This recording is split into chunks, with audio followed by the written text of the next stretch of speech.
God make a rock so big that he can't lift it? Or as Bart Simpson would say, can God make a burrito so big that he can't eat it? Now, why does this seem like a significant challenge? Well, if you say yes, God can do it, then God is limited because he makes a rock so big and now there's something he can't do. If you say no, God can't do it, then God is also limited. So as the skeptic would say, either way, we find that there's something God cannot do. And at first, Christians often get flustered by this, but I say, let's ask a more basic question.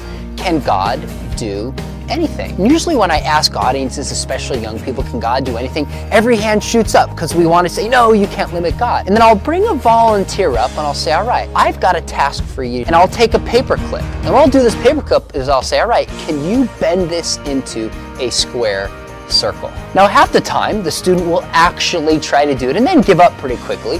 The other half of the time, they won't even take it from me, realizing that such a thing can't be done. I'll say, all right, what if we had Arnold Schwarzenegger or Samson here, one of the strongest people on the planet? Could they turn a paper clip into a square circle? And the answer is no. Why? Because it doesn't matter how much power you have, a square circle cannot exist. So even God couldn't make a square circle. This is not a limitation upon God. This is a limitation on the nature of a square circle, which in itself cannot exist. So when we say God can do anything, we mean God can do anything that can be done. But then there's another follow-up question. Could God tell a lie? Could God deceive you? Could God cause himself to cease to exist? And the answer is no. In fact, I said to a student one time, I said, you know, God can't tell a lie, but you can. Yes, you can tell a lie, God can.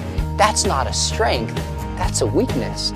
God can't tell a lie because God is perfect. It's like saying, can God need glasses to see? And if you need glasses, that's a recognition of a weakness. Because God is perfect, he has no weaknesses. So when we say God is all-powerful, what we mean is God can do anything that's logically possible, that power can do, that's consistent with his nature. So can God make a rock so big he can't lift it? The answer is no. That's not a recognition of a weakness in God. That's a recognition that that very idea is absurd within itself. If something can be done and it's morally good, God can do it. This tells us that the Christian God is trustworthy. That means that God will not lie.